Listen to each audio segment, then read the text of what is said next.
Kesakos is your usual suspect. Welcome back to yet another live broadcast on your favorite football updates channel. It's a pleasure to be back with you on this beautiful Friday night. Today, contrary to our usual Fridays when we come early at 9 p.m., today we decided to come at 11 p.m. because of that game between Manchester United and FC Bournemouth, so that we can do a watch along for that game as we go through the other major stories of the day. You'll forgive me a bit. My phone holder stability is not looking pretty. It's acting contrary to my wishes thus far, but I think we'll get it underway briefly. See, it's leaning in, and I don't want it to lean in, inwards. But anyways, hope we'll be able to soldier on slowly by slowly, regardless of, the phone misbehaving. But I hope you've had a wonderful Eid for our Muslim friends from the Muslim fraternity, and all of you that do pay respect to the day in a special way or in one way or the other. So I hope you've had a great day. Plenty of news coming in today from Athletic Bilbao. We understand that Ernesto Valverde will be leaving the club at the end of the season, and their primary candidate is their former player and AFC Bournemouth manager in Andoni Iraola. I will be talking about Manchester United's duo in Kobbie Mainoo and Harry Maguire, who are up for new contracts. That news coming in at the time when they have just been recalled to the England national team. So I think that must be really, really nice. So we'll be talking about that and more in purposes of this broadcast. So you'll indulge me. I'm trying to get ourselves set, but I'd misspelled somebody's name. And usually I'm at the tail end of being corrected by our friend Pedri. So you'll indulge me on this one as we go through this evening's broadcast. Otherwise, I hope you're all right. Apologies for being late a little bit there. You'll excuse that, nothing intended.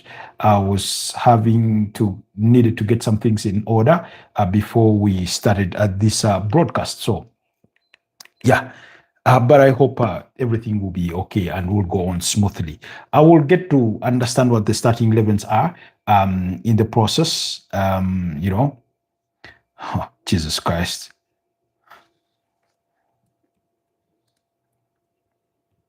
Okay.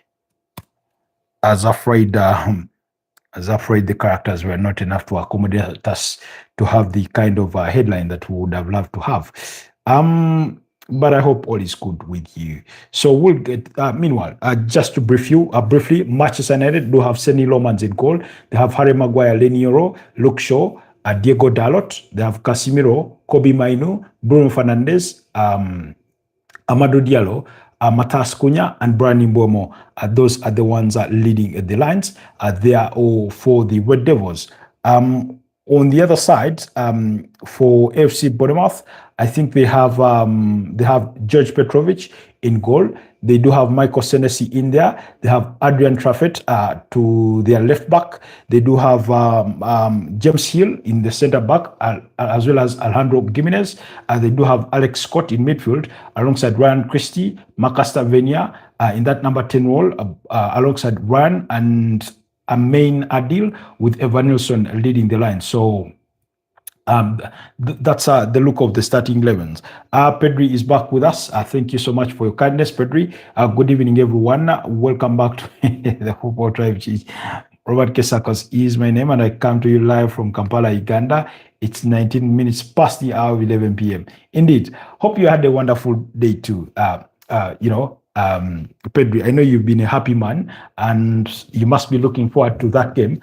I think it's against Rayo Vallecano that should be coming our way in the weekend, in as far as Barcelona's action is concerned. Meanwhile, this game, it's 22 minutes played. and he's still goalless, so you're not missing much. I don't know how much, Pedri, whether you do follow the conversations online, particularly on social media, when it comes to X and football conversations. There has been some Premier League legends decided to cause a stir in the conversation of football with some bold comparisons with people like Wayne Rooney, saying he doesn't rate Neymar as a top player. I think somebody went on to say something like he looks at him as somebody that was always after money than the actual love for the game and the career. And then they talked about longevity and things like that. Jesus Christ. It was just know it was a pile of bullshit to take in from the Overlap podcast there. But people, like I keep saying, people are entitled to their opinions, even though we may not agree with them. So I, for one, I did not agree. And particularly to comparison for Wayne Rooney and Neymar. And for me, Neymar is a much, much better player all day long compared to Wayne Rooney. I would choose him 10 times on any given day ahead of Wayne Rooney, regardless of what Wayne Rooney's achievements were in the game. And if you do look on paper, you'll find that Neymar achieved much more than Wayne Rooney, despite having what he thinks is a shorter career compared to his, and things like that. So, yeah, there's that. So, Manchester United fans, back to you. Run has just forced Seny Lomans into a brilliant save. Pedri says Wayne Rooney doesn't rate Neymar. Bro, I don't even rate him as a player and as a pundit. Do you want me to continue? His managerial career is poor. Is pop. Why is bro chatting? Well, I don't know if you've had the chance to watch that clip from the Overlap broadcast. For some reason, I don't know whether it's just a random question that the quick fire. It's not a podcast that I routinely watch. I'll watch it once in a while. But they brought up Neymar's name and they do comparisons in terms of who they think is better. And somebody said, I think Wayne Rooney, yes. As people were saying, or they were saying, Wayne Rooney was a better player. I think they went on to say that, I think they mentioned Eden Hazard's name. They mentioned Mo Salah. They mentioned Sadio Mane. But I remember on second thought or on second review, Ian Wright said that there's no way Mohamed Salah is better than Neymar, regardless of anyone's feelings about Neymar. I'm having a freeze on my game, guys. I do not know if I need to look for a second source for this game because my primary source has just frozen out during a corner kick. Wow. I don't know if it was a signal issue, but okay, we are back on. But yeah, that's the conversation that has been going on. And it forced me to go back and look at some, because Wayne Rooney also went ahead to say that World Cup in South Africa 2010 is the worst World Cup there will ever be. I mean, as the continent of Africa, regardless of our problems with our football and everything that comes with it, oftentimes we get a lot of disrespect when it comes to our game.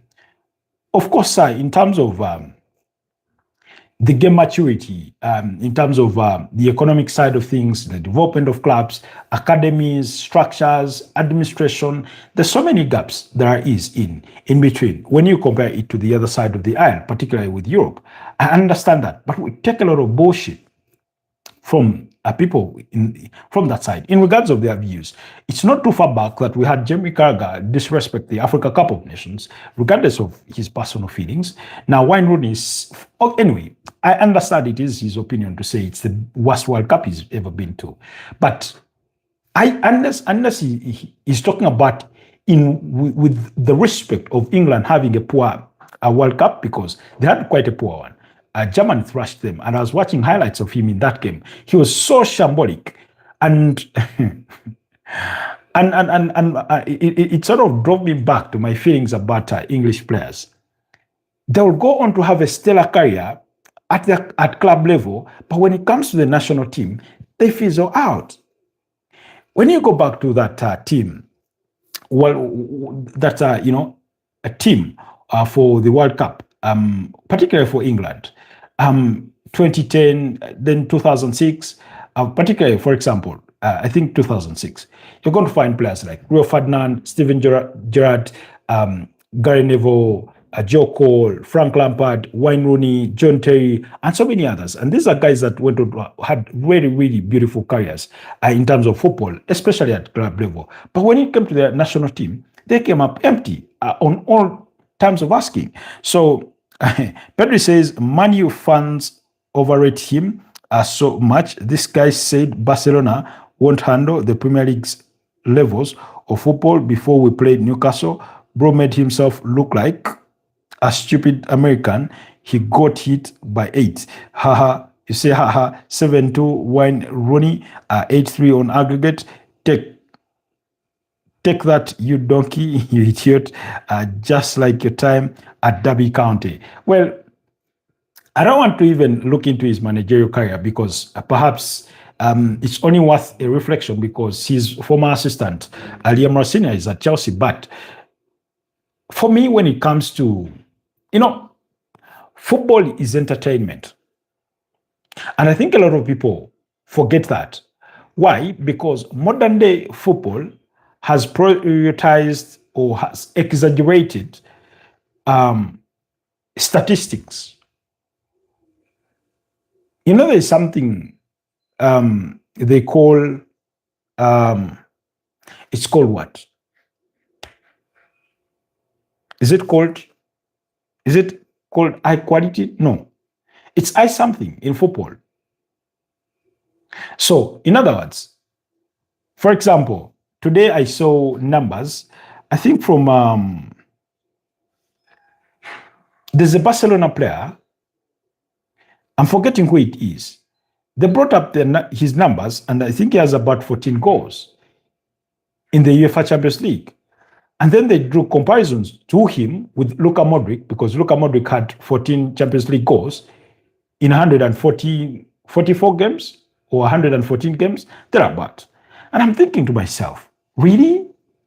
So every time people want to start an argument about football, the first thing they want to throw around are the statistics of a player. So, for example, somebody will say, let me use this example. Let's say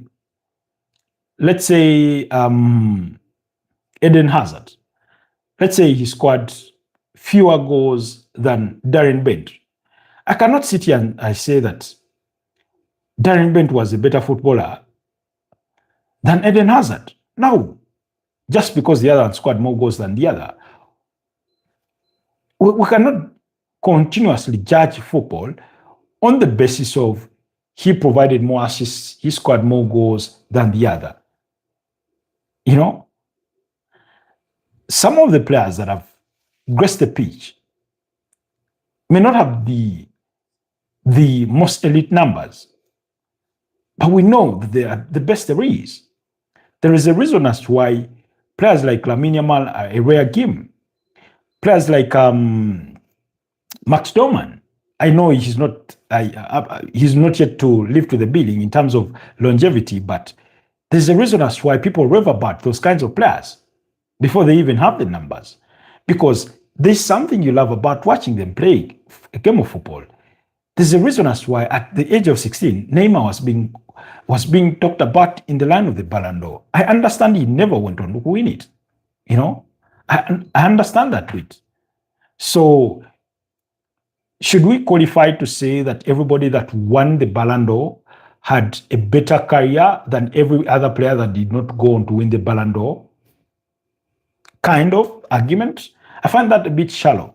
Anyways, Pedri says, I feel bad for Rafinha. Bro got hit by H2 on aggregate from PSG, and he was taking notes down on a notebook. Bro, you need 8 notebooks. My guy, if Tuchel was still here, he would have completed a beta. I understand where you're coming from. I'd want to think that even Enzo Maresca perhaps would have competed better in that game. You say, and the bad thing is Chelsea is a demanding club. Rafinha should have had more experience in a bigger club than Strasbourg before Chelsea, like Brighton, which has lower expectations than Chelsea. To be honest, you see, modern day managers, the one thing we're going to have to appreciate is that they're going to be propelled to these bigger clubs or at the helm of big clubs before they build that, big CV, have a fair share of experience that is no more than 5 years. They're going to get those opportunities. Look at Mikel Arteta's first job. He's at Arsenal. And I mean, we all had our doubts once he was appointed because he was a rookie. Frank Lampard, I know he had had a stint with Derby County when he took over Chelsea, but we had our doubts, and those doubts came to life. He went to Everton and things still, burnt his fingers in the midst of all Everton's problems. Right now, he's thriving at Coventry City, but even his own return to Chelsea as an interim still did not work out. So we're bound to have these kinds of things. Look at Xavi Hernandez. He was thrust into the deep end with Barcelona. And for me, in my humble view, of Xavi Hernandez, I thought he did tremendously well, regardless of what. I do not know the overall sentiments about Xavi Hernandez amongst Barcelona fans. I really don't know, but I'll speak to my own experience of him that I really rated him highly. I understand the challenges that he had to deal with, but he still managed to win the La Liga title with the club, and he did well. He did really well, in my opinion. So it's increasingly becoming likely that managers are not going to go through sort of the hierarchy of let's say you start at Strasbourg, you go to Brighton, you upgrade to a Tottenham or an Aston Villa or a Newcastle of some sort before you get yourself into these bigger clubs. For example, do you know, and this has happened on the footballing side of things, ever since Barcelona went and scooped Neymar from Santos, every big club went on to go to the South American market looking for the next Neymar. That's how Real Madrid went to get Vinicius Jr. They were hoping they were getting their own Neymar. That's how they went for Rodrigo Goes. That's how they went for Endrick. That's how PSG tried to get Franco Mastantuano, but Real Madrid scooped him. So clubs have been on a constant lookout for that next young game from South America. That's how Arsenal went and signed Marquinhos. These players like Ryan coming to FC Bournemouth. Every club is trying to find their game, their Kylian Mbappe, their Neymar of some sort, having missed out on that, unique talent and things like that. So similarly to that, every club literally has been searching for their own Pep Guardiola. Because for those of you that care to remember, in 2008, Barcelona, after Frank Rijkaard left the club, they had two considerations: Jose Mourinho or Pep Guardiola. Now, Pep Guardiola, I think, had only spent one season with the Barcelona B team, and that's what had happened. And then Jose Mourinho missed that job because he was looked at as an outsider, regardless of what you think about him. So he was looked at as an outsider, and Pep Guardiola, as an insider, got the job. And he proved his worth. So he was quite the revelation. I'm trying to comb through my notes here quickly because not too far back, I was looking into that bit of historical context, between Pep Guardiola and Jose Mourinho, where the fierce rivalry was really born. And so Pep Guardiola came into the hierarchy of Barcelona, and he was an instant hit, So because Mourinho had worked at the club with Bobby Robson and eventually Louis van Gaal, and was dubbed the interpreter or the translator, So fast forward to when they're looking for um, oh, when they're looking for a replacement for Frank Rijkaard, they had two considerations. Jose Mourinho, who had been at the club, knew the ins and outs of Barcelona, but then they opted for a former player in Pep Guardiola, and it worked out. He went on to win, I think, 3 consecutive La Liga titles in 2008, 2009. Yeah, 2009, 2010, and 2011. Realist, he won 2 UEFA Champions League titles before he left the club. And what a brilliant save. So really, and ever since then, every club has been trying to find their own Pep Guardiola.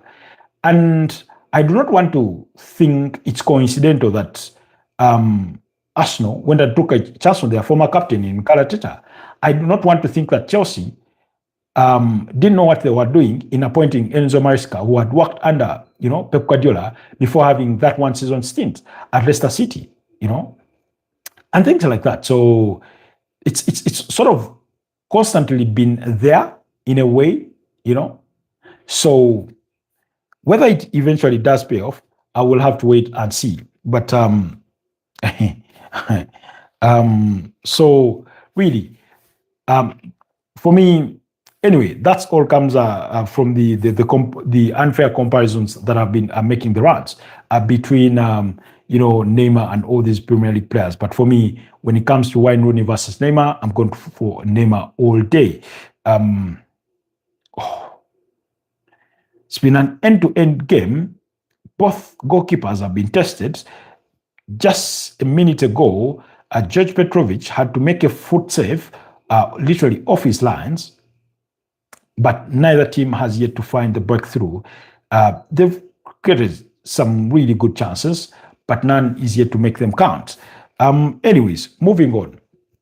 We are following the events from the game between Manchester United and AFC Bournemouth. It's been a very good game thus far. Like I said, very end-to-end kind of game between the two sides. You had run tester Sonny Lomans. Manchester United have had majority of attempts on target with 4, compared to Bournemouth is 2. 2 off target for Bournemouth and 1 for United. United still peeping possession to the tune of 53% compared to Bournemouth is 47%. So you can see the margins are not that far apart, but so far Man United going forward have looked the better side on that regard. So speaking of Manchester United, they've had 2 of their players in Harry Maguire and Kobbie Mainoo be summoned to the England national team, and this is the first time under the charges of Thomas Tuchel that a Manchester United player has been summoned to the England national team. And while he was being asked about that, he said they're just being rewarded for their recent form. United has been very, very good recently, ever since Michael Carrick took over, and Kobbie Mainoo and Harry Maguire have been a key part of that. And I certainly do agree with him with that assessment. So it's you can say that it's a deserved call for both guys in that respect.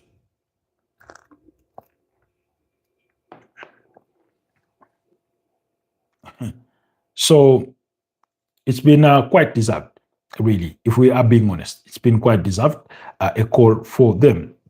But still speaking of Manchester United, the same duo are set to sign new contracts with the club because according to David Ornstein of The Athletic, he says that Kobbie Mainoo is set to sign a new 5-year contract with the club, and that's until June 2031 for the 20-year-old, while Harry Maguire, 33 years of age, is set to be awarded with a 1-year contract with an option to extend it for a further year. So that is also happening within the realms of Manchester United, even though they are yet to decide who their manager will be going into next season. According to Ben Jacobs, they've started doing the groundwork. They are speaking to potential candidates.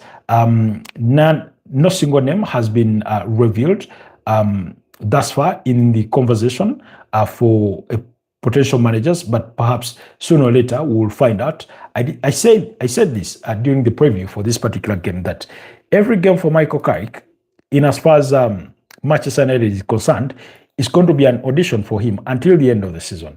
Whether he will equally be interviewed, and actually, I did hear some rumors that he could be interviewed for the same role during the international break, because during the international break, they're looking to do more of that work. So we will be keeping our ears to the ground in respect to the Manchester United vacant managerial role, because Michael Carrick only holds it as an interim until the end of the season. But the more he continues to perform well, the higher the chances he has of landing the job, because when you already have the job and you're doing it, take for example, you're, let's say, a graduate trainee at a company, and then the company advertises the same role. If you do apply for the same role and you've been performing it to the expectations of the organization, chances are you're going to get the role. The chances you're going to get the role because you have been performing the role. You have proven yourself that you are quite capable. So really, that's the kind of position that Michael Carrick does find himself in. He finds himself in that kind of position. So we'll have to wait and see what the verdict will be for Manchester United's role. Okay, but like I was saying, so in the conversations when it comes to contract renewals, he's obviously not part of that because he's only head coach. They usually have little say in these matters, and he's only there as an interim, so his involvement is sort of low key. But yeah, David Ornstein did say Manchester United are close to an agreement with Kobbie Mainoo plus Harry Maguire over new contracts. Proposed deals would keep the 20-year-old, that's Kobbie Mainoo, at Manchester United until June 2031, then on improved terms. That means his pay gets bumped up. Then the 30-year-old, Harry Maguire, I do not think he will get a bump in his pay, but he's been offered a one-year contract with an option to extend it for a further year. Meanwhile, still speaking of Manchester United, reports do suggest that Borussia Dortmund want to resign Alejandro Garnacho. They want to resign Alejandro Garnacho. Oh!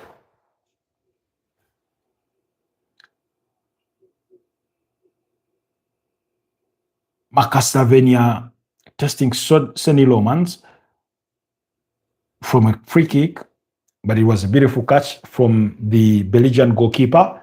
So, like I was saying, Manchester United have an option to extend Garnacho's contract for a further year, but according to reports, they won't be exercising that option, that they would rather lose Jadon Sancho for free, as opposed to enforcing that option in the contract so as to get some money out of him in the summer.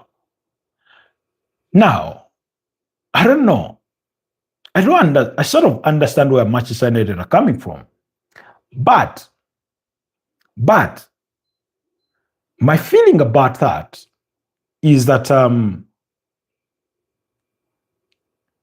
for a player that you're willing to sell, why not extend his contract for further year and get at least, even if it were £10 million for him, for his transfer? Is that too much to ask for Alejandro Garnacho?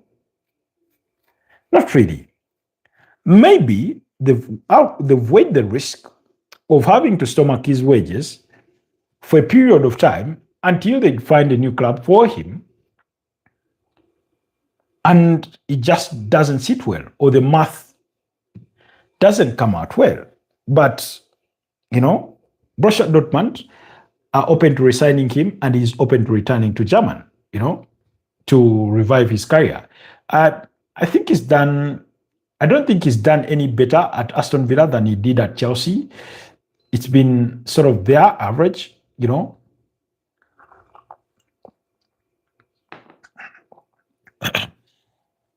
He's been a decent player for them as a squad player during the course of the season. And it is what it is, I don't know, I'm feeling a bit of a headache. But anyways, so we'll have to wait and see on that regard. But yeah, that's the news coming out of Manchester United. Still goalless between them and FC Bournemouth. FC Bournemouth have drawn the most number of games this season. They've drawn as many as 14 games. There's a reason for that. They've lost one game more than Manchester United with 7. Man United have lost 6. So yeah. And at the Vitality Stadium, they've had a good record. They've only lost 2 games. They've drawn 7. They've won 6. So yeah, you can see that they've drawn almost close to half of the games they played at home.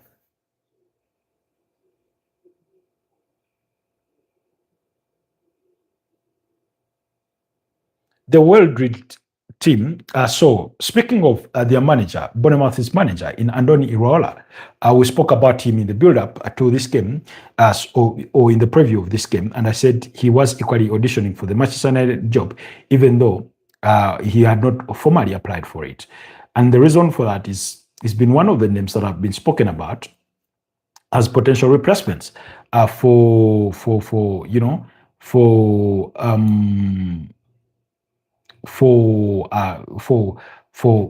Ruben Amorim as permanent, managers. But now reports have come in from Spain that Ernesto Valverde will leave Athletic Bilbao at the end of the season as manager. He will be hanging his boots at the club. His return at the club has not been that impressive. They've really, really struggled this season in as far as the Spanish La Liga is concerned. Their stint in the UEFA Champions League was far from good. Meanwhile, the game has headed into halftime, still goalless. So my expectation or my draw was my prediction was a draw at full time, with an inclination towards Manchester United if there's going to be a winner at the end of the night. So meanwhile, in the other games, Villarreal are 3-0 up against Real Sociedad. That game is on in the Spanish La Liga. Goals from Moreno and Nicolas Pepe, as well as Mika Tadez, something like that. So RB Leipzig are 4-0 up against Hoffenheim, while Napoli have beaten up against Cagliari by 1-0. That's in the Italian Serie A in the early kickoff, while Genoa and Udinese is still goalless at halftime. Then RC Lons at halftime are leading Angers by 3-0. Those are the updates from elsewhere in Europe in as far as Friday night football is concerned. Okay, quickly. So we've touched upon Kobbie Mainoo being summoned to the England national team, as well as Harry Maguire. Their contract talks with agreements really, really close. So we've touched that. So Andoni Iraola is the primary candidate, according to reports, to replace Ernesto Valverde when he leaves the club at the end of the season. So, and the reason as to why he is the preferred candidate, first of all, he's a highly regarded manager. Bournemouth would want to keep him, and there were positive feelings that he could renew his contract with AFC Bournemouth before the end of the season, because he was encouraged by the club's investments in January. You remember in January they brought in players like Ryan. Let me see. But even by extension in the summer, bringing in the Adrian Trafford, bringing in Bafode Diakite, the defender, bringing in players like George Petrovic. So there've sort of been signs of encouragement on his part that the club is committed to him, and so should he be committed to the club. So, but now with Athletic Bilbao showing interest, he could be more inclined to inform his bosses, particularly during the international break. That's according to Ben Jacobs, about his future, because there's reports suggesting that he could prefer to go to his former club. He did play for Athletic Bilbao played for them more than 400 games, so you can sort of understand his relationship with the club. He was in that losing side in the 2012 finals of the UEFA Europa League. That Athletic Bilbao that was under the charges of Marcelo Bielsa. They had players like Xavi Hernandez. Javier Hernandez, he was playing, I think, in centre back. They had Marcos. They had Fernando. No, was he called Fernando Llorente? The striker. They had players like Ika Munain, Ibai Gomez, Ander Herrera. So he was part of that team that lost to Atletico de Madrid by 3-0 in the finals of the 2012 UEFA Europa League. On the other side, I think it was Gomez and a brace from Radamel Falcao Garcia Zarate as as Diego Simeone lifted his first piece of silverware with Atletico de Madrid in 2012. So that's the Andoni Iraola we're talking about. So according to Ben Jacobs, he says that Andoni Iraola is one of the leading candidates for the Athletic Bilbao job and is set to inform Bournemouth by the end of the international break whether he is going to sign a new deal. Iraola is out of contract at the end of the season and is yet to commit to fresh terms. Bournemouth's confidence in keeping the Spaniard had grown after the recruitment drive in January, including the signing of Brazilian winger Ryan. However, TalkSport understands the job at Athletic Bilbao, for whom Iraola played more than 400 games, is of significant appeal. The vacancy has become available after Ernesto Valverde announced he is stepping down as head coach at the end of the season. So that's where all those reports are emanating from. So speaking of Athletic Bilbao, like I've told you, they've not had the best of seasons. Currently, they sit 10th on the Spanish La Liga table. After 28 games played, they only have 35 points. It doesn't look like they will be qualifying for Europe, and not even close. So he's sort of had it tough. I do not know. I wish Pedri was here to let us know whether their next game is going to be up against Royal Betis on Sunday. I wish Pedri was still here with us to give us some insights on whether Bilbao really invested in the squad over the summer, bearing in mind that they were going to play in the UEFA Champions League, and things like that, So, yeah. So that's what is happening with Athletic Bilbao there. Then, okay, I think that is set. What else? Okay, yes. English manager, England manager, not English manager. England national team manager in Thomas Tuchel, he's a German international, of course, did summon Brighton's second goalkeeper, Stede, to the England squad. But also, we have come to believe, because during the international break, England are going to be playing 2 international friendlies against Uruguay, I think, and Japan. And we have learned that players that are guaranteed of being in his squad for the World Cup in the summer 2026 are set for a 1 week of rest before being involved in any fixtures, as compared to those that are not guaranteed. And among those players are players like Declan Rice, Bukayo Saka, I think the likes of Jordan Pickford, Ezri Konsa, I don't know, McGay. In other words, it's a combination of players that are guaranteed being in that England squad, but also players that have played lots of minutes. For example, you have a player like Declan Rice. He's played a lot of football this season and is very, very important to this Arsenal side in their pursuit for a Premier League title, the first Premier League title in almost 22 years, Then, actually, not almost, but in 22 years, essentially, because the last one it in 2004. Then you have a player like Bukayo Saka, who has played a lot of football, but has also been in and out of the team through injury. I think he's suffered about 3 injuries thus far this season, and yet he's almost guaranteed to be in that England national team. You have a player like Eberechi Eze, who has played lots of games compared to what he's accustomed to, really playing for a team like Crystal Palace, who for the first time qualified for Europe. So his responsibilities have been quite great. So, and once I had this, I really, really appreciated it for what it is, because a lot of national team managers disregard the responsibilities of these players at their respective national teams. Um, sorry, they disregard their responsibilities at club level and play them in international friendlies that are more or less a formality for players that are already guaranteed.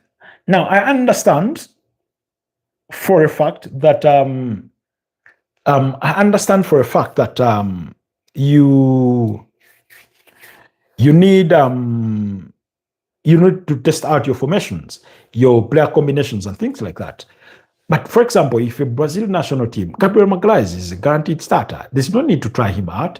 He's tested and proven. Marquinhos falls in that role. Alson Ramses Baker, had he not gotten injured, he's a guaranteed starter. He's the de facto number one. Ederson Morales comes as number two, and then the others follow. When you look at players like Vinicius Jr., he's a guaranteed starter. So instead of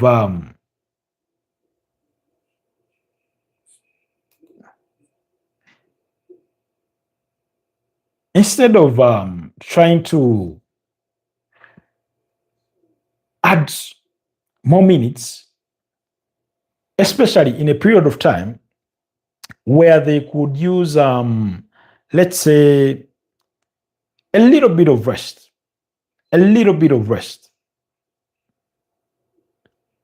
instead of playing them, let them relax, let them rest a bit, because they're going to go back to their respective clubs where they have enormous responsibilities. And it's not to say they do not owe the national team any responsibility. It's simply to say that when you look at, for example, Real Madrid are still in the title race for the La Liga title. Arsenal are in the title race for the Premier League title. So you're going to rest players like Vinicius Jr. and Magalhaes, Gabriel Martinelli. Maybe not Martinelli, but I think it says it all. Then at the England national team, players like Bukayo Saka, So I need to find out. I need to find that list, because it was really revealed. I thought I'd saved it, but it looks like I hadn't.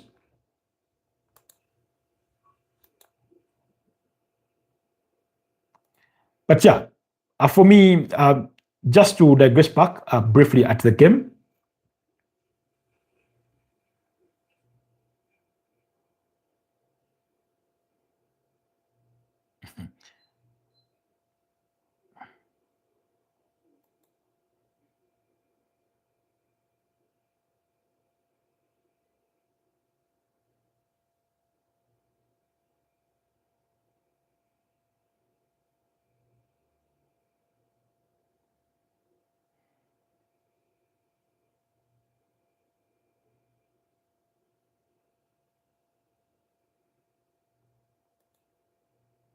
Wow. Okay. This is huge. This is interesting. I don't know how factual it is, but according to the touchline, they say Spanish Football Federation have removed the Olympic track from Sevilla's stadium, La Cartuja, replacing it with more seats for fans instead. They add on to say the act could serve as an example to other Olympic stadiums that are not really used for Olympic game purposes. Yeah, usually that running track creates more distance between the fans and the pitch. So, you want them to be as close to the pitch as possible.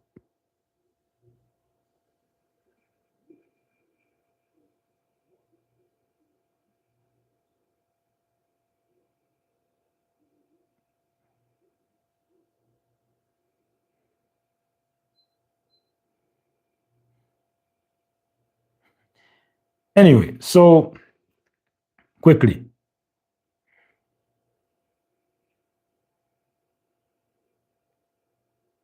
let me see if I'm trying to find that list. I'm trying to find that list of those players. Did Ben Jacobs have it?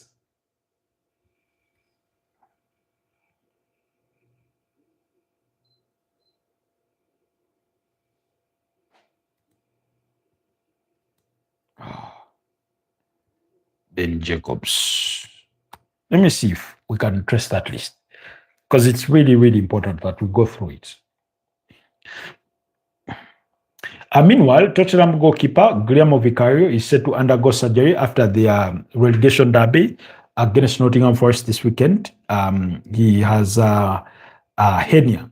He will go and undergo a hernia surgery. So that is also coming through. Okay.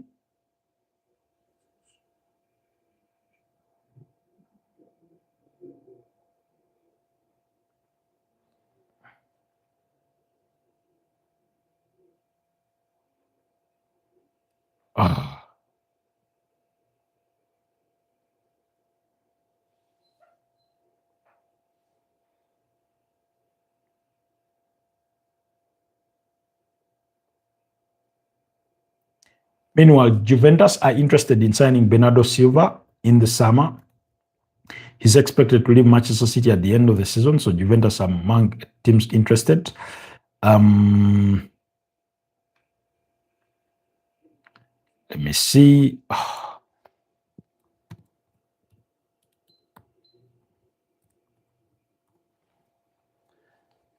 Let me see if I can find that list of come on, not that nonsense.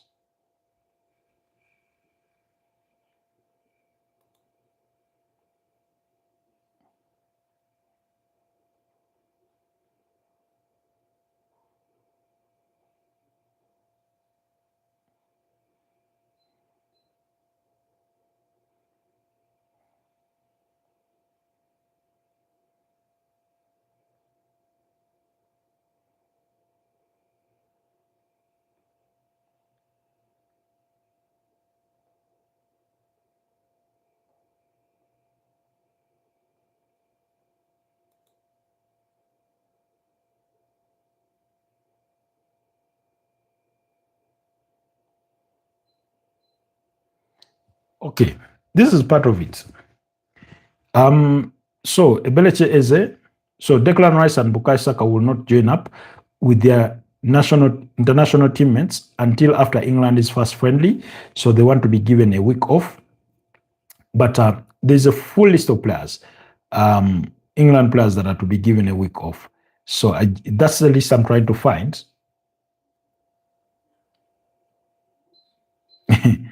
But my search engine is so poor.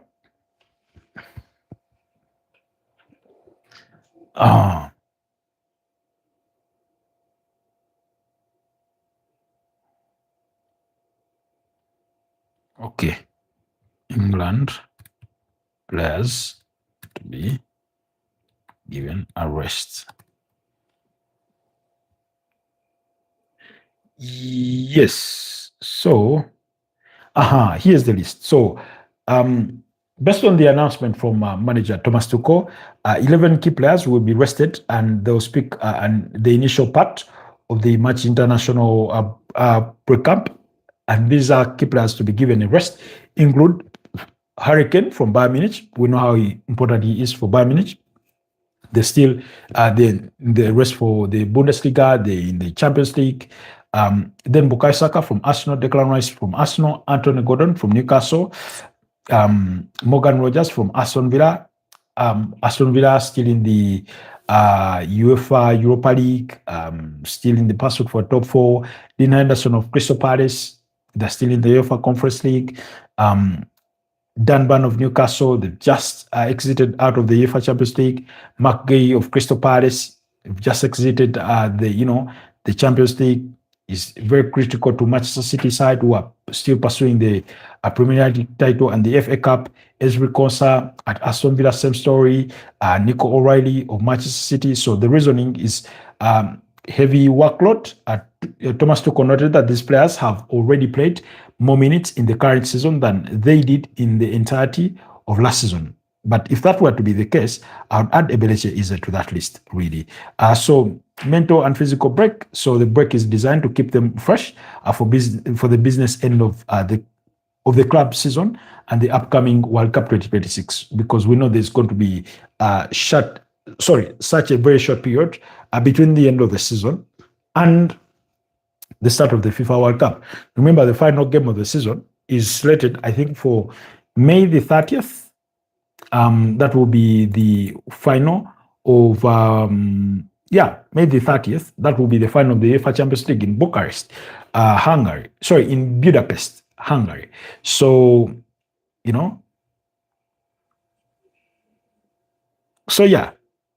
I find it very, very sort of very, very rational for a manager to do that kind of thing.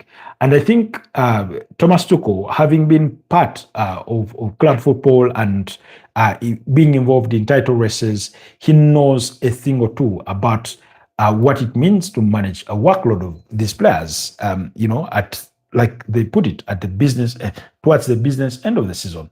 A lot of them need rotation, they need rest, they need management on their workload.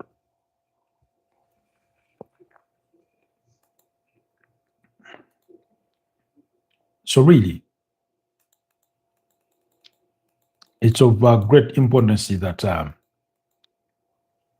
they do what? That they be given a rest. And meanwhile, the second half is underway between the two sides. That's Manchester United and FC Bournemouth. So we are back. We are back. We are back. We are back. Meanwhile, Lons are leading Angers by 4-1. It's now 4-1. Maybe we should get an insight on the kinds of players that both teams have on their benches. Bournemouth have a host of injuries, but they do have Man United have Altai India. They have Tyler Malasia, Aiden Heaven, Tyler Fredrickson, Mason Mount. This one is returning from injury. Manuel Ugarte, Tyler Fletcher, Joshua Zaxi, and Benjamin Sesko. Then Bournemouth have Enessi Unal, Junior Kropi.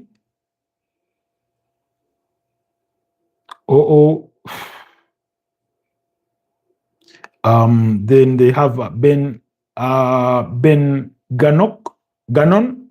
They do have Alex Toth, David Brooks,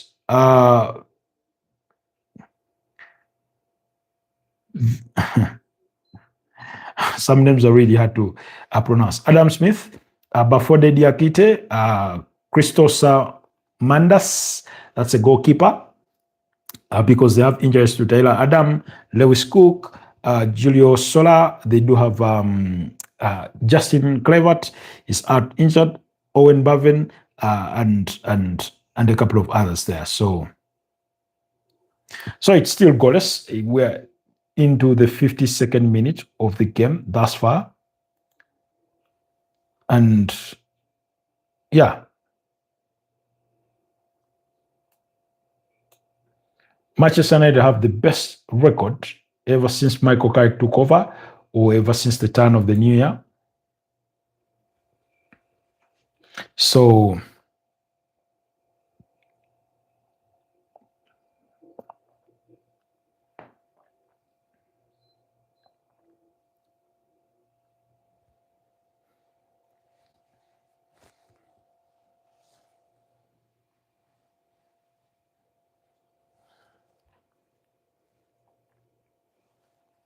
missing match, long throw in.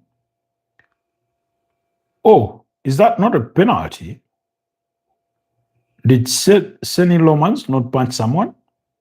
It will be checked, but I think he will be cleared. It was a main Adil that was, he got the ball. It's the extension of his long arm, but he clearly got the ball.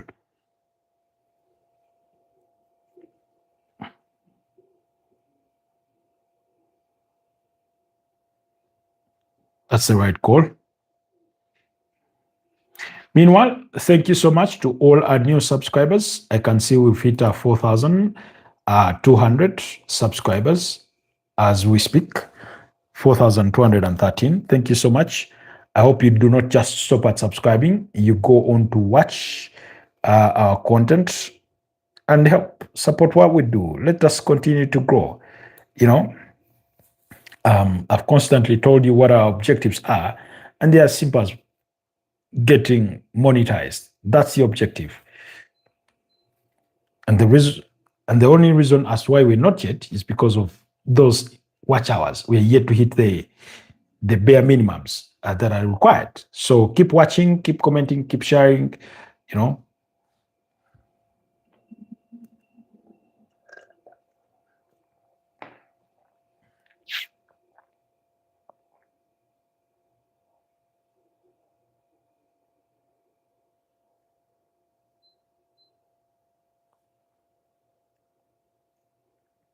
Oh,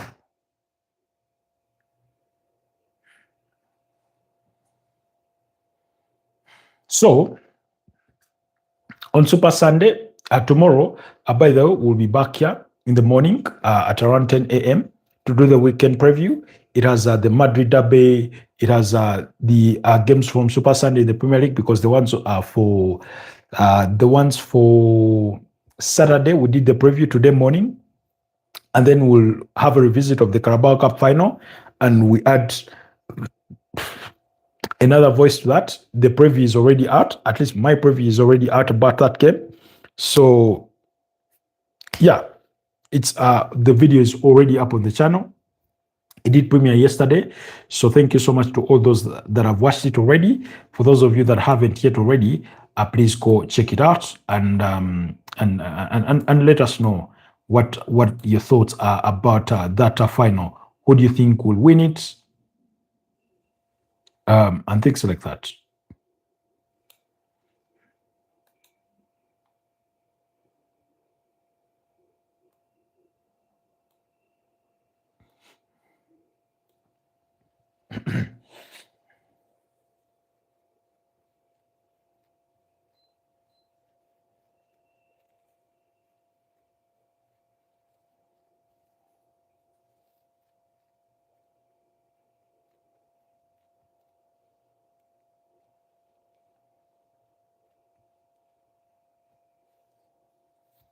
Benjamin Sesko is busy warming up, has been one of those dangerous substitutes for Manchester United. Mason Mount, a player that is yet to live to the expectations of why he was bought quite expensively from Chelsea to Man United during Erik ten Hag's era.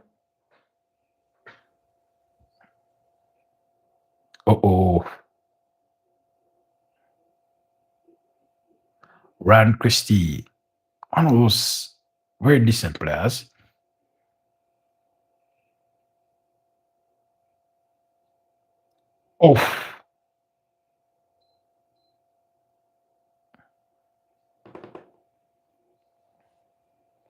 Jimenez dribbled past Matas Cunha, and he was left watching.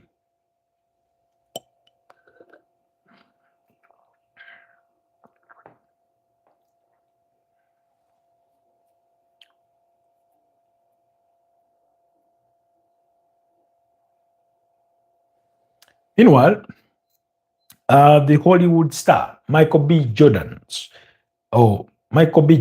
is a minority shareholder at FC Bournemouth. So that's the team we are watching tonight. Appears to be some empty seats at the Vitality Stadium.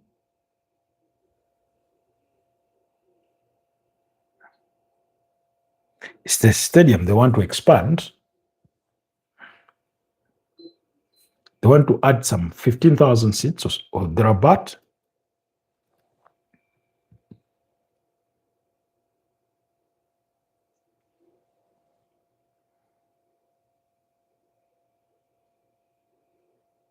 Andoni Iraola,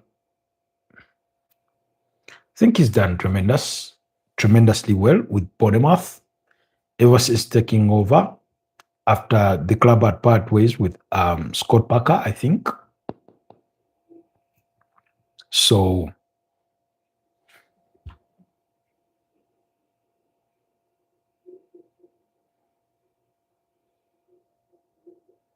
really,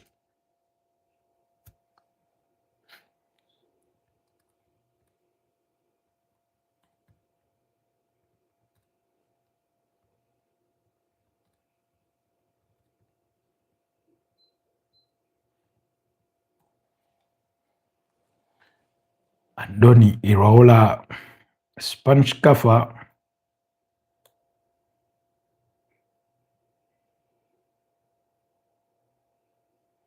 Actually,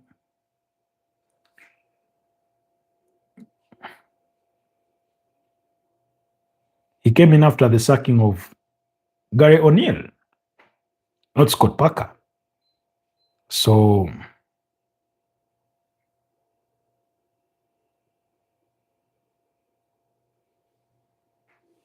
he joined them in pre-season, 2023-2024 season. So this is his third season with the club.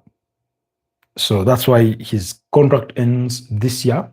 It was a 3-year contract. He had been previously at Rayo Vallecano, so he has experience in Spanish football. That's why Athletic Bilbao are interested in his services. Amadou Diallo. Casemiro. Harry Maguire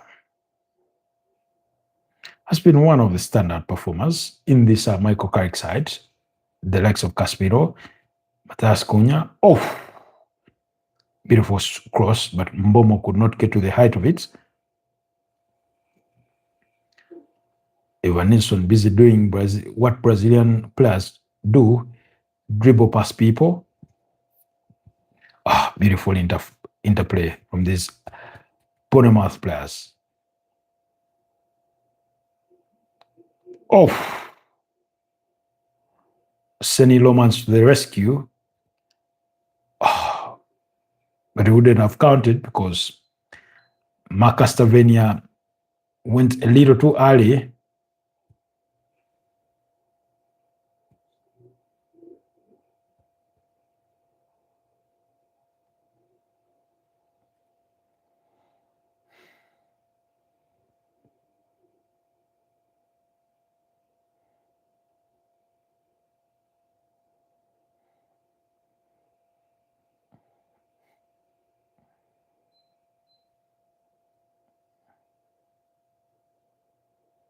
Uh-oh. What is he thinking? Jimenez, what are you thinking? Cunha's dribbled past him, then he decides to pull him, and it's a penalty. What are you thinking? That you're going to pull him and get away with it? Let him go.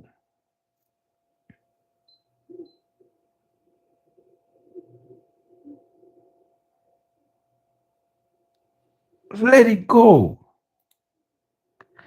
And Manchester United have scored. It's 1-0.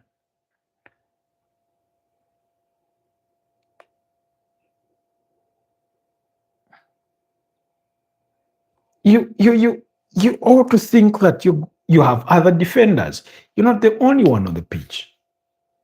If they dribble past you, you're not the first to be dribbled past. Let your teammates support you. Give the goalkeeper benefit of a doubt that he will make the save. But once you put it to 12 yards, Bruno Fernandes is just going to score. He's already scored 7 this season, 5 being penalties. Now it's 8 goals, 6 being penalties. So, really, why make it so simple? Why make it so simple for the opponent? I don't get it. I just don't get it. Why players do what they do. That urge to pull, that urge to impede. We saw it in midweek when Kylian Trippier was pulling Rafinha. And I'm thinking to myself, what did you think was going to happen? We saw it the other week when Mickey van de Ven was pulling Ismail Sarr. You know, we saw that.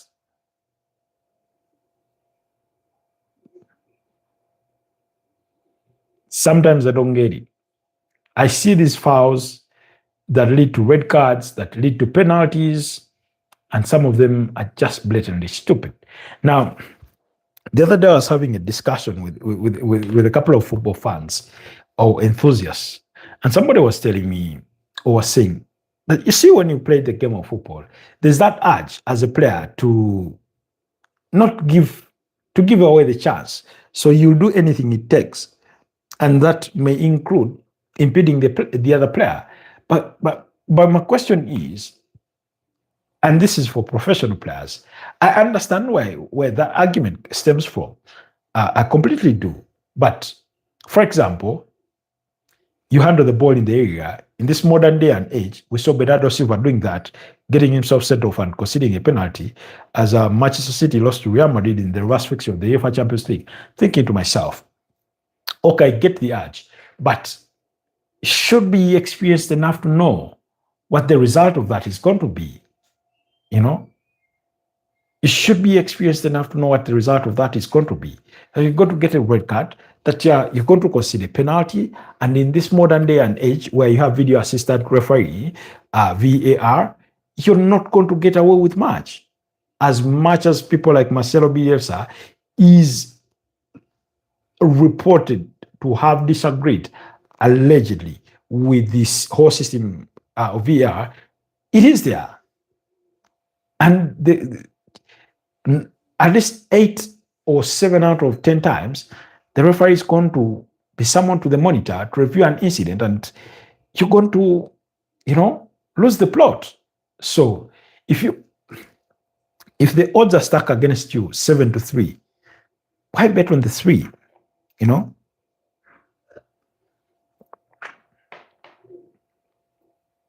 And even the 3 is much, because the video assistant referee must really, really turn a blind eye for you to get away with it. He must really turn a blind eye for you to get away with it.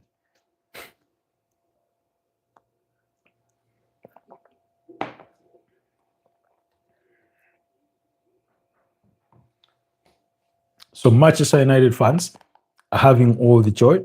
Yes, they've worked for their lead, but Bournemouth just decided to hand it to them on a silver platter. Nice and simple, nice and easy, easy peasy. Easy peasy.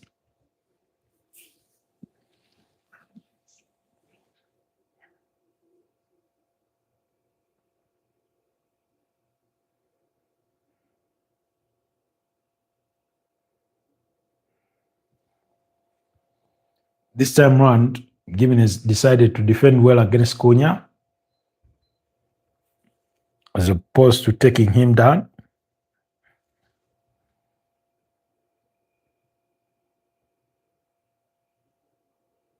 As opposed to taking him down.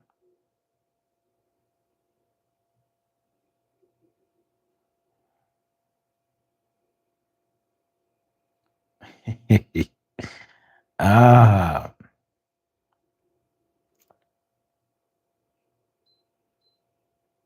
Okay.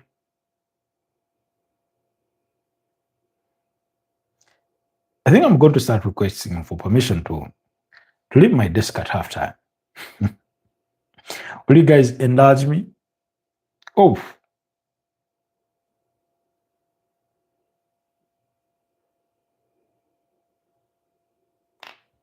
Manchester United there tried to claim for a corner kick, but it was never going to be given to them. Oh, it's a goal. Bournemouth have scored to restore parity, and it's 1-1. Looks like Manchester United are going to have the joy cut short. For now, they'll have to do it all over again and fight.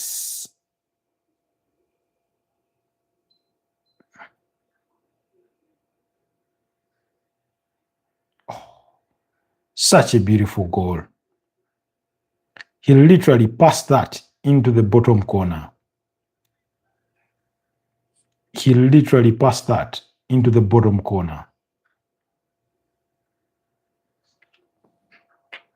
He literally, oh.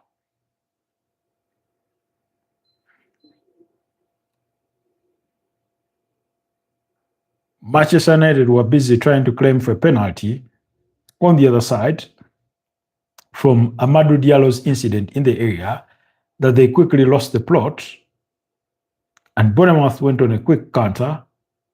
Oh. Ryan Christie.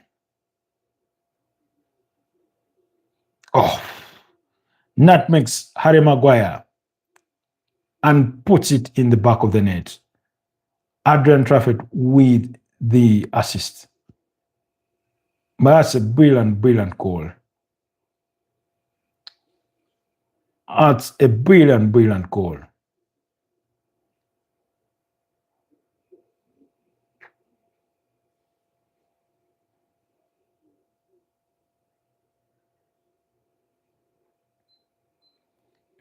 Man United were hoping for an easy break on that one, that VAR was going to intervene on their behalf from the other side. They're not going to get it. Oh, Man United had a ball fumbled in the area.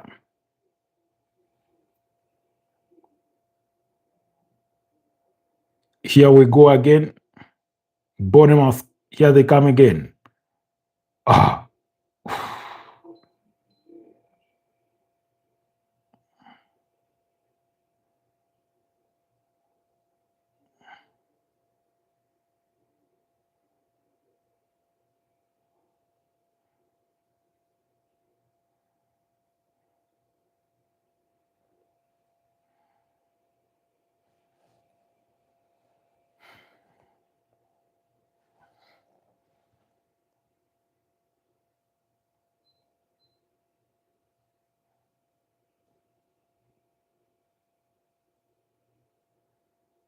Bournemouth are looking to make a triple change.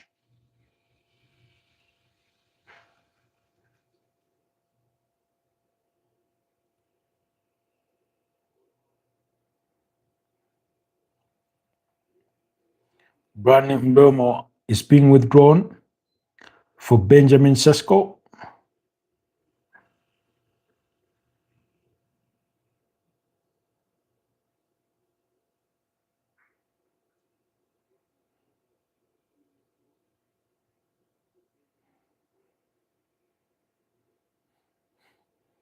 Meanwhile, Pep Guardiola was candid with the media and told them that James Trafford will be starting at Wembley Stadium on Sunday when they face Arsenal in the Carabao Cup final, while Mikel Arteta, when asked on whether it will be Kepa Arrizabalaga or David Raya, he was coy with them. He did not give them a straight answer.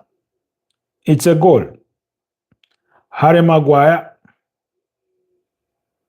makes it 2-1. Another goal from the set piece for Manchester United.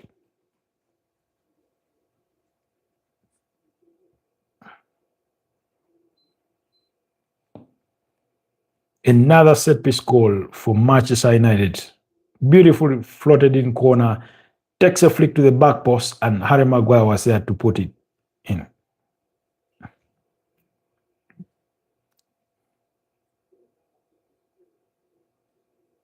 Ah.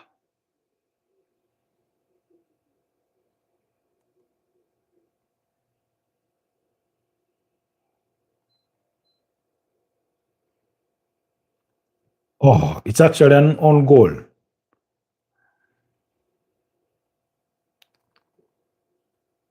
It's an own goal. It's not a Harry Maguire goal. James Hill. Is it James Hill? Yeah, James Hill with the own goal. It wasn't a Harry Maguire goal. Now, Bournemouth will make their changes, but Ryan Christie is among those withdrawn. David Brooks comes on. Smith is on. and Junior Kropi. Jimenez has been withdrawn.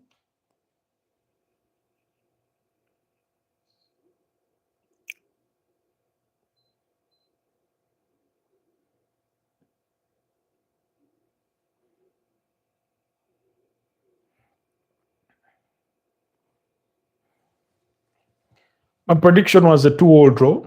I still stand by it, but like I said, I will tilt towards Manchester United. They've looked the better side.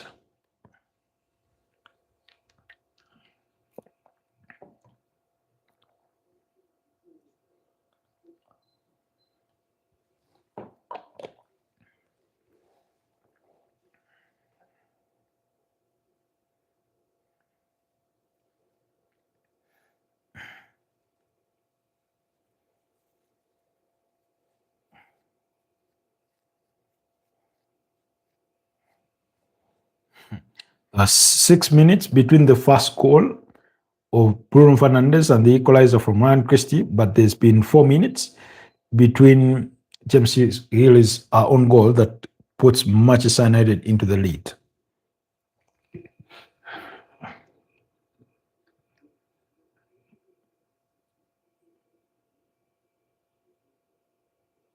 Oh, come on.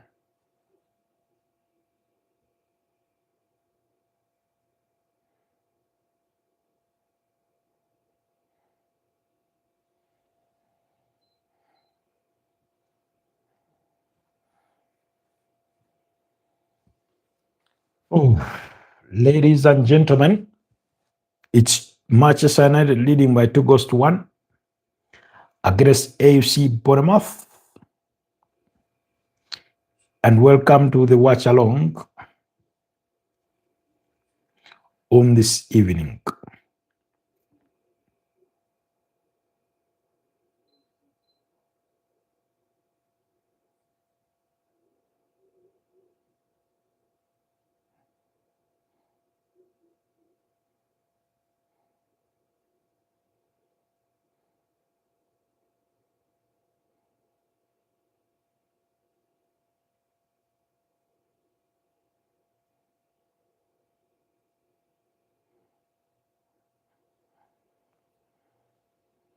Amad Diallo is not taking to heart every decision that is come against him.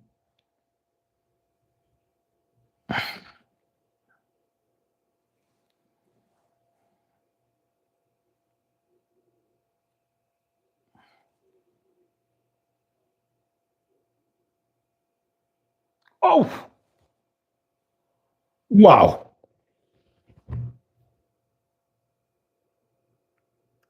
Alex Scott. What a hit that was. Oh, Jesus Christ. Alex Scott, what a strike that was. It hit the crossbar and came off the crossbar, hit into the back of Seni Lomans and went outside. What a hit that was. That is what deserves to be a goal.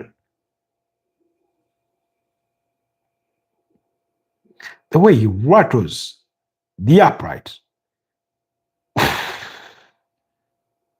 sort of, you know that 90 degrees angle where the upright joins the crossbar. That's where it smacks, kind of. Comes off and hits into the back of Seni Lomans and goes out. If you do remember, the goal Jorginho's attempt against Aston Villa in the 2023-2024 campaign at Villa Park, when Jorginho hits that ball and it hits the crossbar and goes off the back of Emi Martinez and hits the back of the net for Arsenal to be 3-2 up before Martinelli scores the final goal in that game. It sort of felt like that, only that this time round for Seni Lomans, he was so lucky that when he went off his back, it just went out for a corner kick. And United maintained their lead. Excuse me.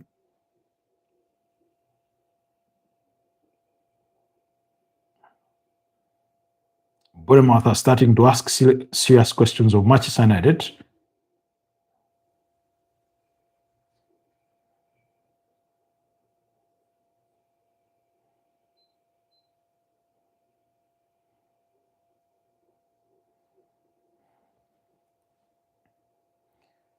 United may have to dig deep, but Bournemouth should be worried that United can be quick on the counter-attack.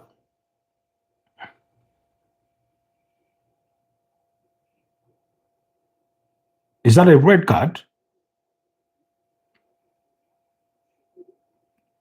Is that a red card for Harry Maguire for denying a clear goal-scoring opportunity when he pulled Evan Nilsson? Of course, it will go to VAR, but it's just to have denied a clear goal-scoring opportunity. So he's given a straight red card. The referee did not even have to think about it. As soon as he blows his whistle, he goes straight for the red card. He did not have to think about that.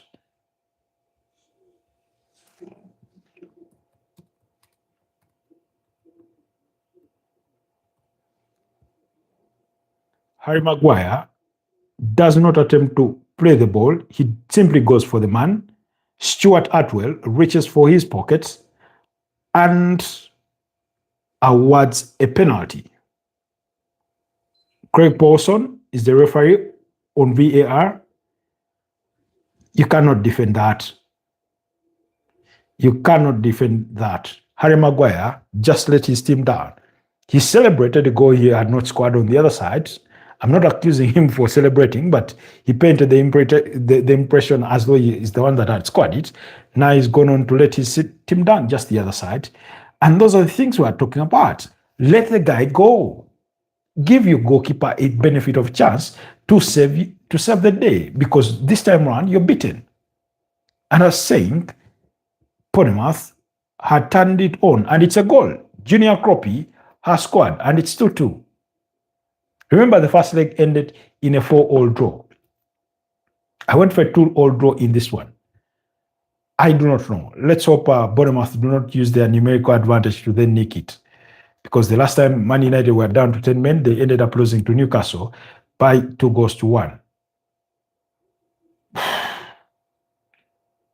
Junior Kobbie scores. It's 2-2.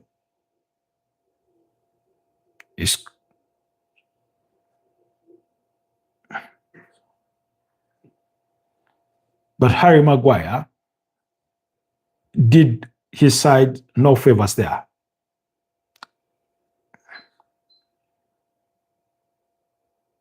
So if you're Bournemouth, you're going all the way for it. It's a beautiful penalty. He sent goalkeeper the opposite direction, just like he himself had done. Bruno Fernandes on the other side.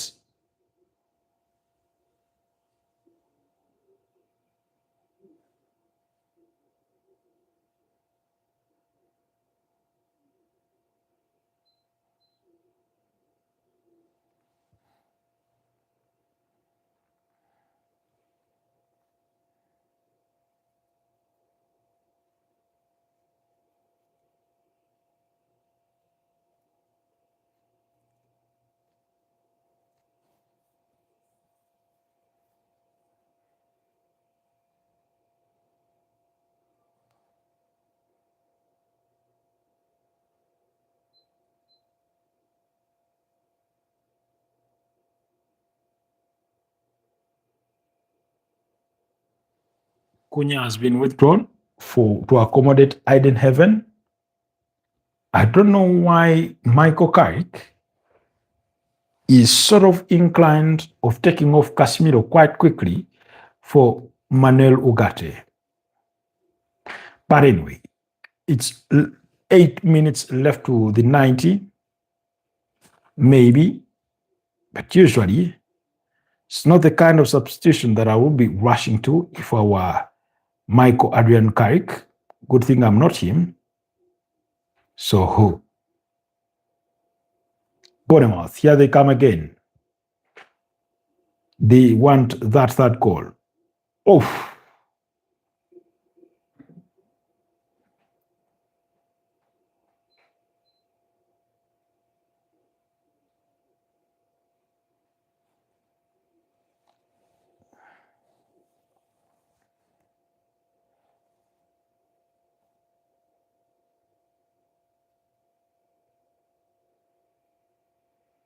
Andoni Raola, a student of Marcel Bielsa.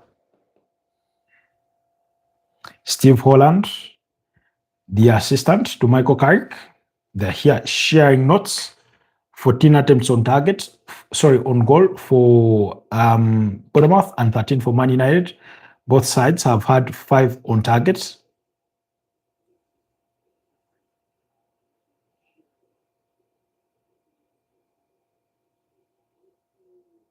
Uh-oh.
Oh, did not fall off, did not fall for him perfectly. Manchester United, they surge forward. Oh, attack is still on.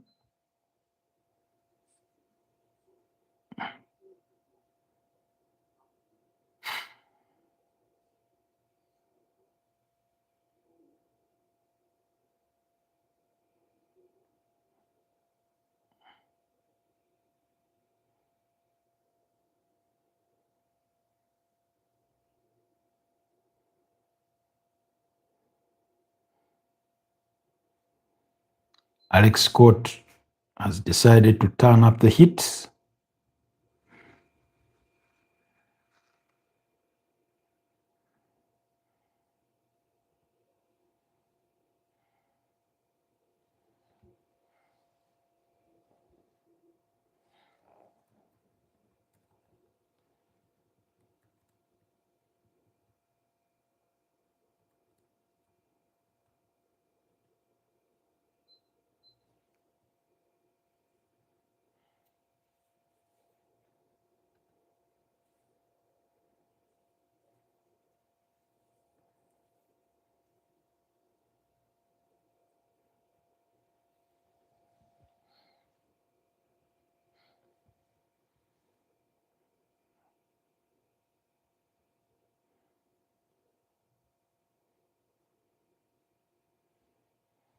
Ah, are we going to have a winner tonight? Or it's ending in a draw?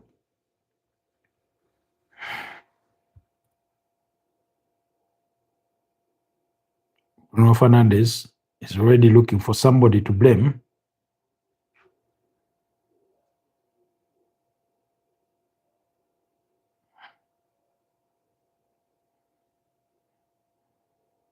I don't know which manager is shouting the instructions, but somebody is giving them on the touchline.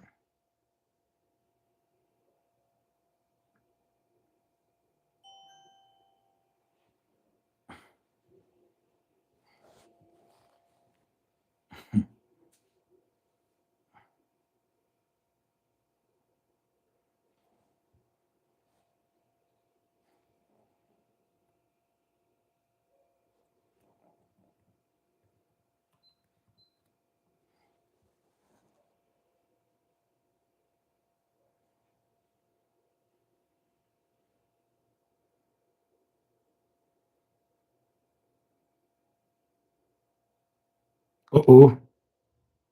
That's a bit risky from Harry Maguire, from Bruno Fernandes, putting it in front of his own goal. Bournemouth pressing United. Don't want them to get out from the back. Oh, managed to succeed.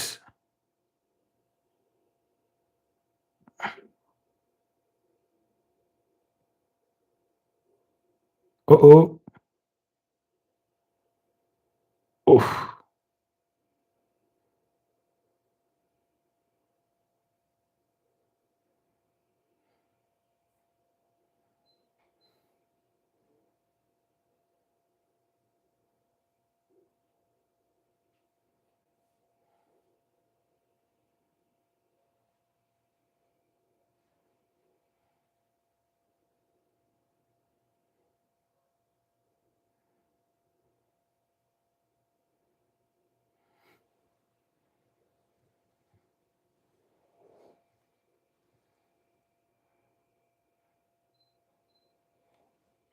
'This would be Michael Carrick's second draw. Uh-oh.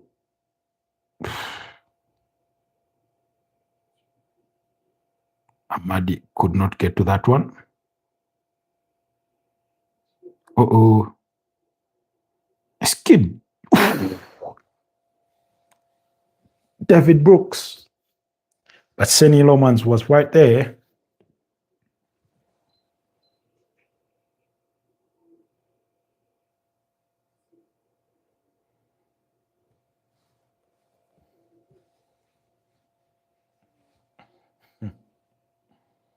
Nine minutes were of added time.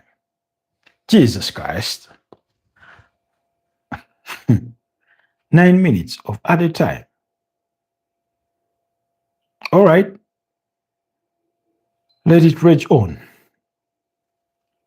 I don't know who is the more worried manager with that. 2 minutes of that worked. But hey, what happened to allow the 9 minutes? Anyway, 2 penalties.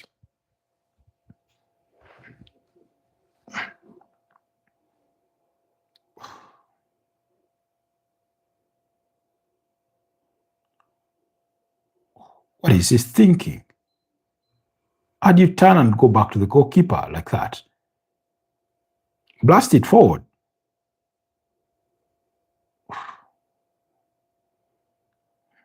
Lomans.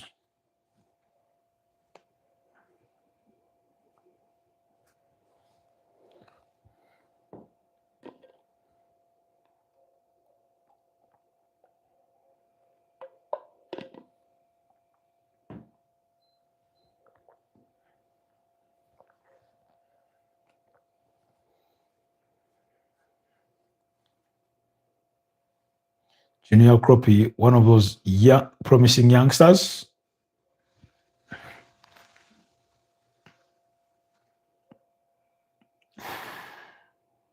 Here they come. Kobbie Mainoo. Oh, brought down. That's a free kick. Bournemouth needed to do that. That's a tactical foul. Stuart Atwell may have taken his time, but he did issue the booking.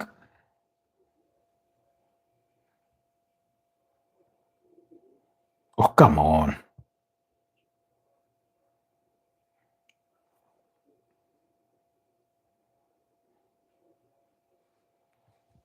Okay.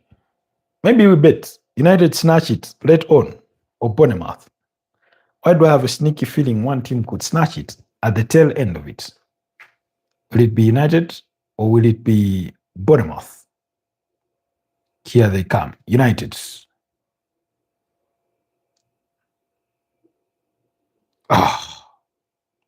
Luke Shaw's cross was intercepted by James Hill, who scored the own goal against the own goal.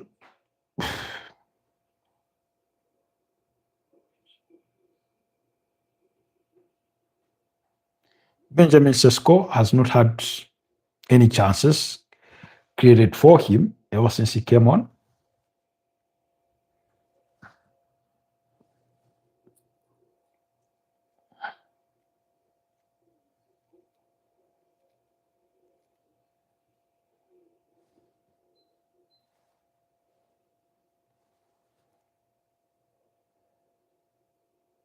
All United players must come back and defend.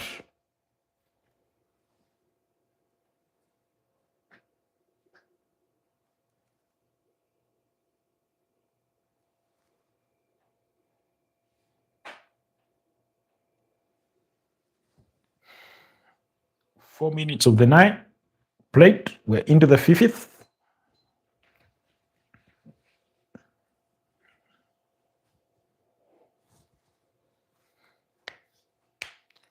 Can United snatch it? The advantage for Man United is that their top four opponents this weekend are going to concede, are going to drop points, either lose or be even beaten.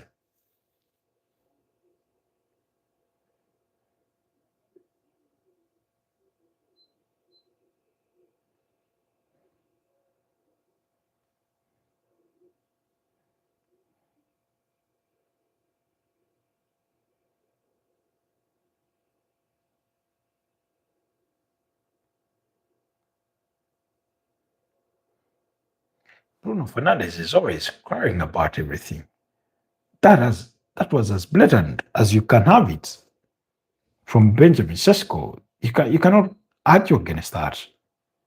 Raymond says Newcastle versus Sunderland derby. Yeah, it's the Trainware derby. Game if they lose to Sunderland, Ed Howe sacked from Newcastle United now, and Francesco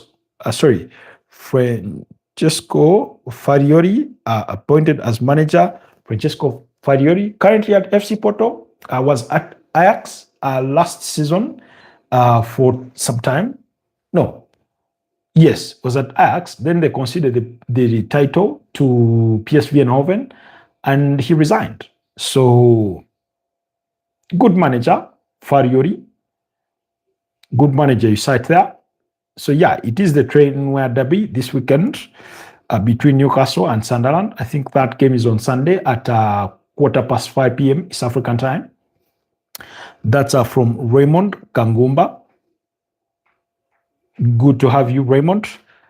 Do us the absolute honor and like the broadcast.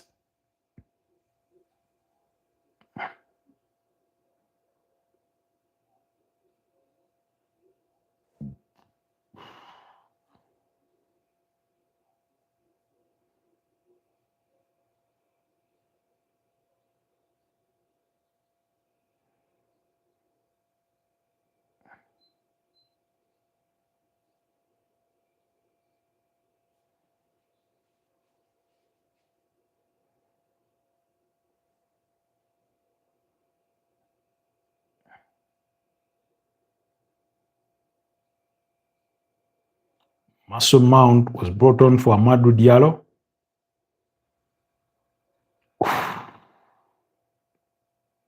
Wow. That was some heat from Bruno Fernandes, but somebody got in the way. It's considered a head injury, so the referee brought play to a stop. That was quite the hit. You can easily get a concussion from that one.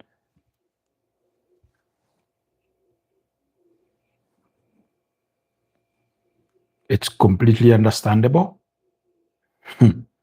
Used to hate heading the ball during my playing days at the most amateur of levels.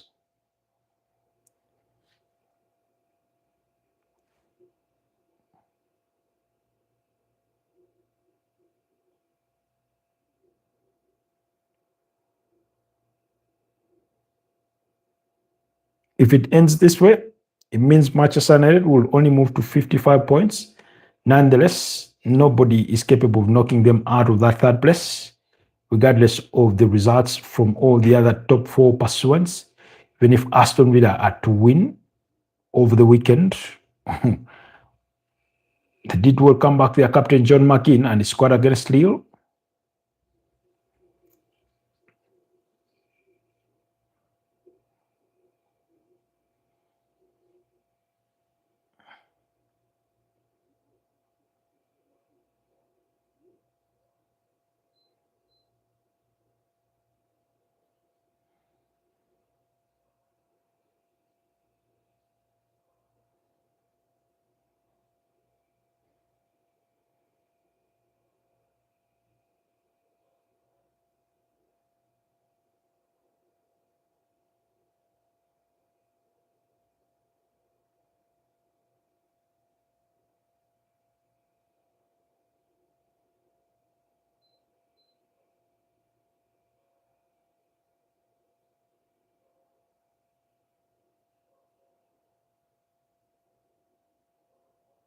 Bournemouth are one of those well-drilled sides.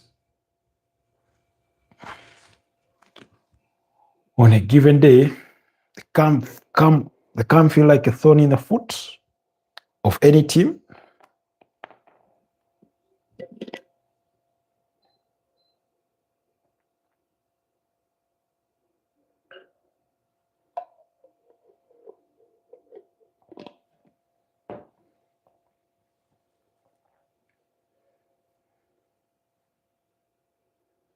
Hey man, it's 3:30 a.m. for me, but I'm here.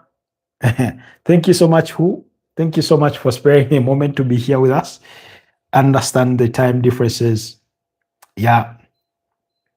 But thank you so much for remembering that unfortunately, today we came late. We came at 11 as opposed to coming at 9 p.m. because of this particular game. That's why we made the decision to come at 11 as opposed to coming to at 9 p.m. So it's not a change in our Friday schedule. It's just a one-off. And Don Iraola commanding his boys to stay switched on as this game was done. So no problem, man. I saw the notification and came. Always much appreciated. You're the people that give me the encouragement, even on the days that I do not feel like it, to keep showing up, and do what I love.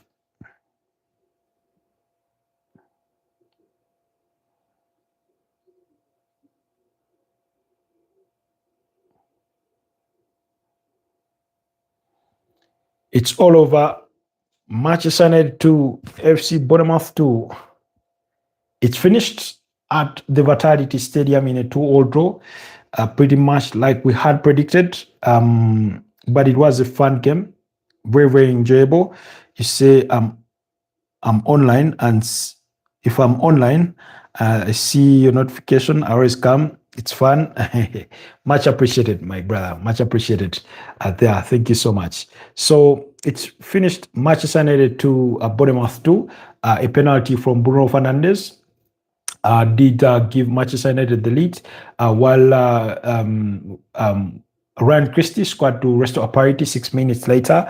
All goals came in the second half, and then James Hill conceded an own goal from a set piece, and then just 10 minutes later, Bournemouth got a penalty that was converted by Junior Kobbie. Harry Maguire bringing down Evan Nilsson in the area. Will you do a Carabao Cup final watch along? Carabao Cup final watch along? No, unfortunately not. It comes on Sunday at 7:30 p.m. East African time.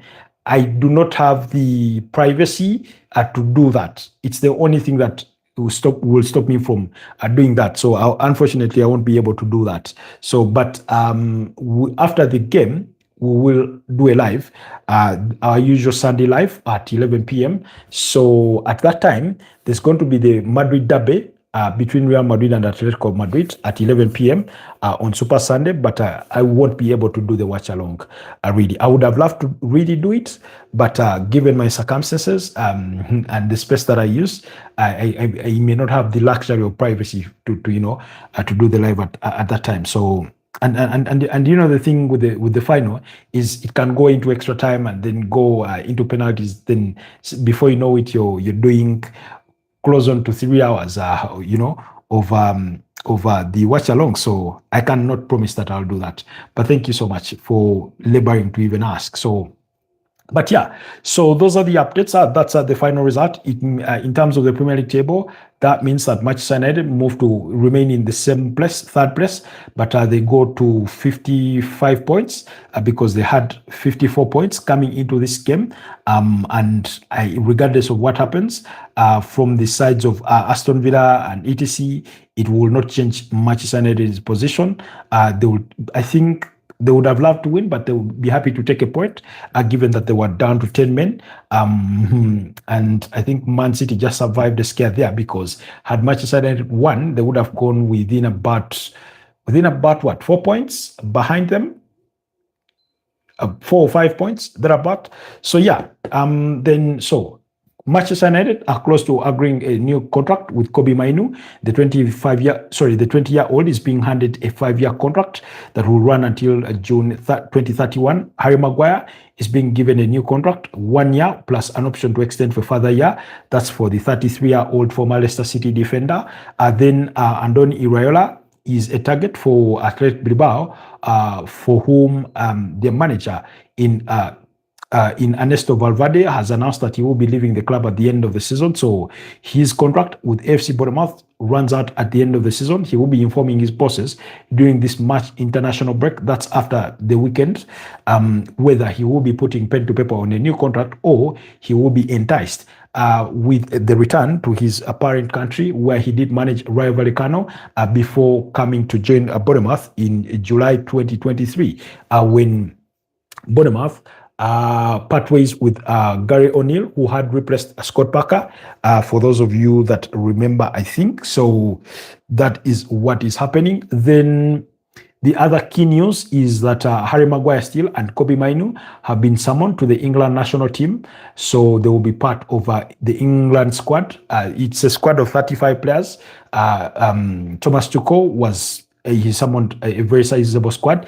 He needs to try out some players as he formulates his opinion or final decisions on who will be included in the main squad for the FIFA World Cup come the summer of 2026. Among the omissions was Real Madrid's Alexander Trent-Arnold. He was asked about that, and he said he knows the qualities of Alexander Trent-Arnold as a player he faced quite often during his days at Chelsea, for those of you that remember. But he says it's a tactical decision, so nothing against the player. Jude Bellingham is in the squad, I think, despite the fact that he had just returned from injury, I think. So let me see if I can actually find the England national team squad and let you know some of the people in there. But among the goalkeepers is Jonathan Pickford of Everton, Aaron Ramsdale of Newcastle. There is Stele of Brighton and Hove Albion. Then there's also James Trafford of Manchester City. So there's as many as 5 goalkeepers in that squad. So those are the goalkeepers. So Dean Henderson, Jordan Pickford, James Trafford, Aaron Ramsdale, and Jason Stele. Then the defenders, he has Dan Burn, Mark Gay, Lewis Hall, Ezri Konsa, Tino Livramento, Harry Maguire, Nico O'Reilly, Jorel Konsa, this one playing with Bayer Leverkusen, Dejan Space, John Stones, and Fikayo Tomori. Midfielders, he has Elliot Anderson, Jude Bellingham, James Garner, Jordan Henderson, Kobbie Mainoo, Declan Rice, Morgan Rogers, and Adam Wharton. While the forwards, he has Gerard Bowen, Dominic Calvert-Lewin, back to the England national team, Ebelechi Eze, Phil Foden, Anthony Gordon, Harry Kane, Noni Madueke, Cole Palmer, Marcus Rashford, Bukayo Saka, and Dominic Solanke. Those are the players that he has summoned for the England national team friendlies against, I think, Uruguay and and Japan during the March international break. Now, among those players, at least 11 players will be given a 1 week's break, before being part of the squad. And those include Harry Kane, Bukayo Saka, Declan Rice, Phil Foden, Cole Palmer, Maki, Ezri Konsa, Dan Ban, Dean Henderson, Nico O'Reilly, and Elliot Anderson.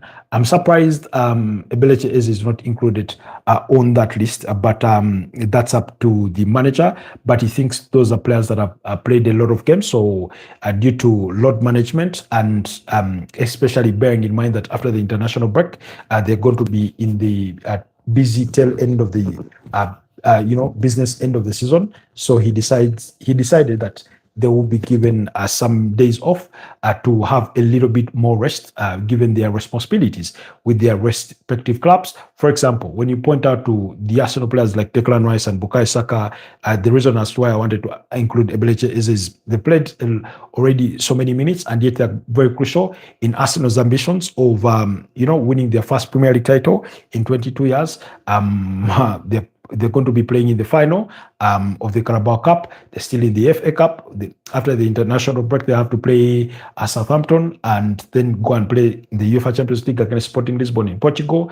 Then also after that, then they'll play, I think, Bournemouth in the Premier League, and then host Sporting CP, after which they will play Manchester City. So you can look, you can see what their responsibilities are at club level. When you look at a player like Harry Kane at Bayern Munich, after the international break, they will play the German Bundesliga, they will play the Champions League, they will have a trip away to Real Madrid, return home and play a domestic game, then host Real Madrid again.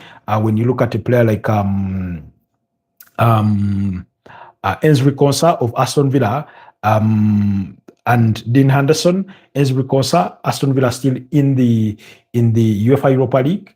They were drawn against. I'm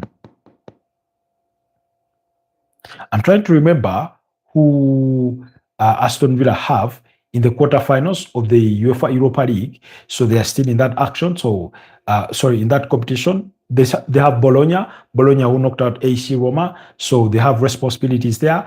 When you look at a player, so they still he still has to represent his club at the quarterfinals of the UEFA Europa League. That means the season is still longer for him. When you look at a player like I think Elliot Anderson should be among these, by the way.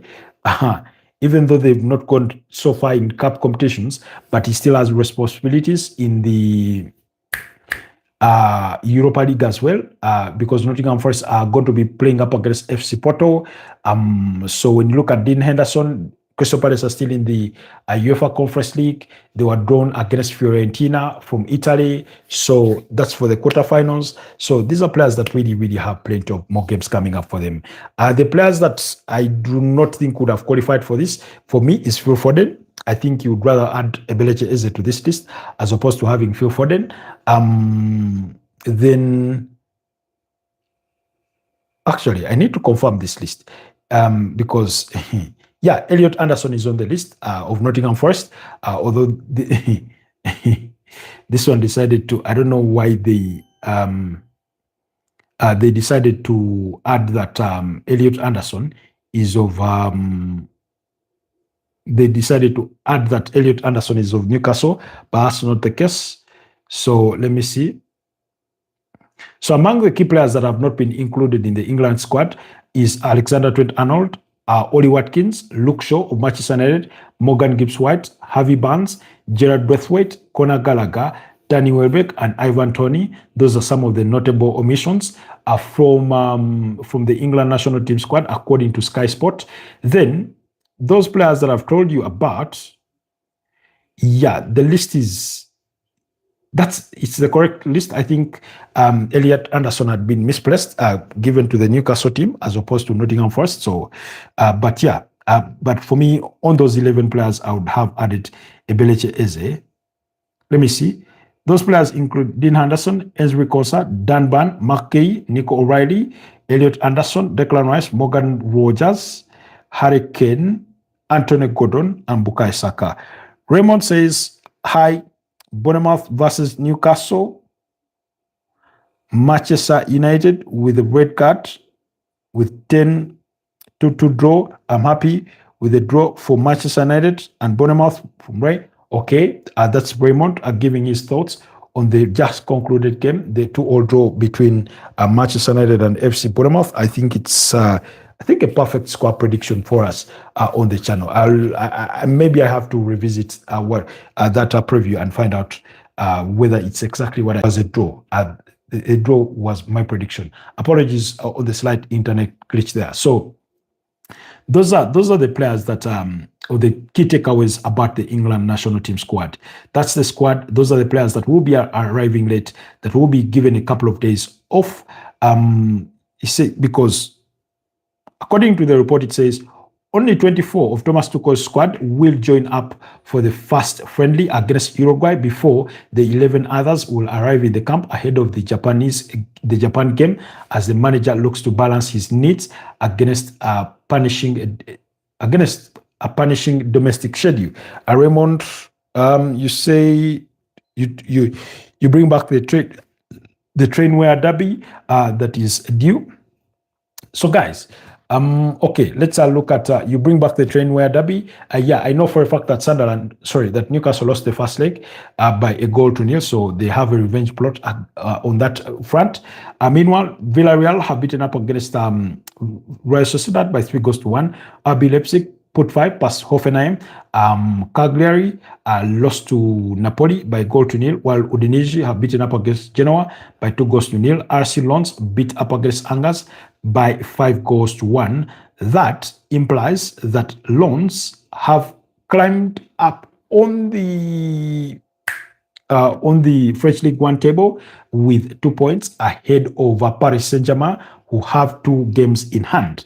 So that's the situation from there, because after 27 games played, they do have a tally of 59 points. Remember, in the French League 1, they played 34 games because there are 18 teams in the competition. So quickly, let's run through the fixtures that will be coming your way tomorrow. Brighton in the early kickoff at 3:30 p.m. will take on Liverpool. Fulham at 6 p.m. will be up against Burnley. Everton will be up against Chelsea at 8:30 p.m. While Leeds United will take on Brentford in the late kickoff at 11 p.m. That's in the Premier League. In the Spanish La Liga, Elche will take on Mallorca at 4 p.m. while Espanyol will be up against Getafe at 6 p.m. At 8:30 p.m., Levante will take on Real Oviedo, as well as Osasuna against Girona, while in the late kickoff, it will be Sevilla up against Valencia. Then, in the German Bundesliga at 5:30 p.m., Bayern Munich will take on Union Berlin. FC Cologne will be up against Borussia Mönchengladbach.